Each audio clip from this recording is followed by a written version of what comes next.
The more you look into it, the more awesome little details there are in Apex, like a really cool Titanfall Easter egg, abilities that change with the skins you have equipped, and also what happens to the dropship if it flies into the Olympus teaser. So let's get into it. First of all, let's start with Fragment though, where there's a detail that I can assure you you've never noticed. All of the traffic lights work there and they change periodically, but that's not just it. Lots of the street signs around the World's Edge Fragment area are actually references to developers who worked on the game. So you have this one that says Alavi, which is a reference to Mohammed Alavi. You also have this one which says Mani, which is a reference to this developer. And there's another one I know exists, but I can't access it right now because the only way you can play World's Edge is through this mixtape map. One thing that is here though is the big Nessie in the firing range. And this is only going to be here for 7 more days because it's used as a legend teaser. But there's something strange with it. If you slide into it, you get a lag spike, and a few people have found out that they can use this lag spike to launch themselves across the map. So now Nessie movement is officially a thing, and it's worryingly effective. If people can get good at this, you can use the Nessies on Storm Point to replicate this in an actual game. Speaking of replicating though, a lot of people believe Respawn recently copied an Overwatch 2 skin. What would this skin be? Well, it was the Genji Mythic skin. A lot of people think that the Genji Mythic skin was copied for this Revenant Epic skin, which was released recently and is his first Epic skin on his new base model. And honestly, I kind of see it, the designs are very similar, so maybe this is an elaborate troll to kick Overwatch fans while they're down. Speaking of down though, there's something that does the opposite. An Octane Jump Pad, it sends you up, and it turns out you can actually change the colour of the Octane Jump Pad.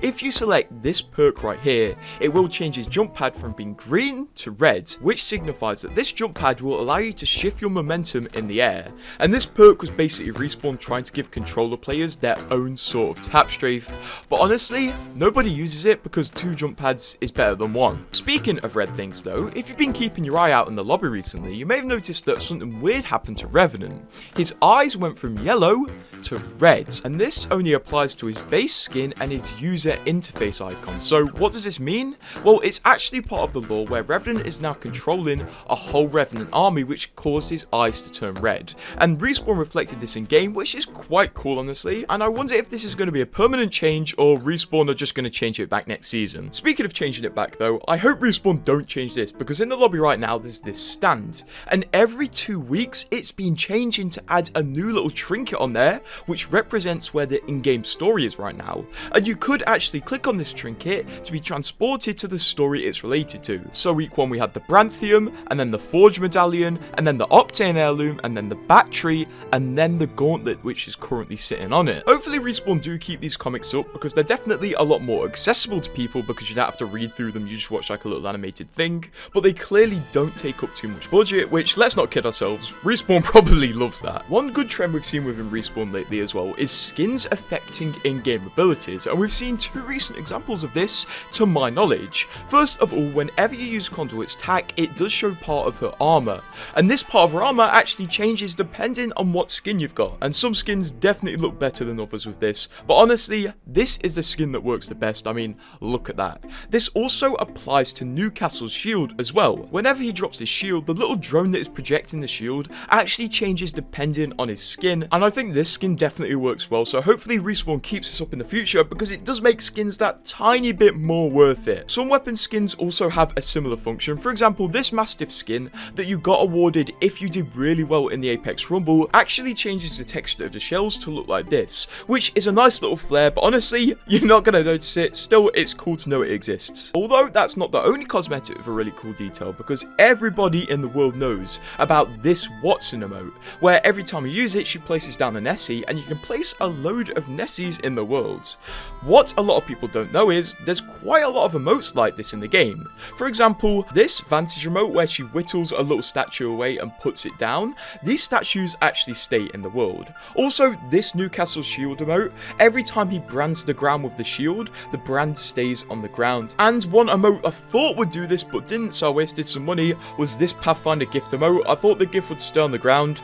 Boy was I wrong, I ended up wasting a lot of money thinking I'd get content out of it. Hopefully Respawn keep this one up though, because I love emotes where I can actually change the world with them. What about really rare little details though, because this is a detail I have never had despite playing a lot of Conduit. Although this might be because I tab out every time there's a legend selection. But Conduit has 2 very rare select animations. This is a normal select animation, animation, but she also has a chance to imitate Loba with a select animation, where she uses a fake cardboard staff and also trips over, and she has a rare select animation, where she imitates the Newcastle select animation. And to my knowledge, these are the only rare select animations in the game.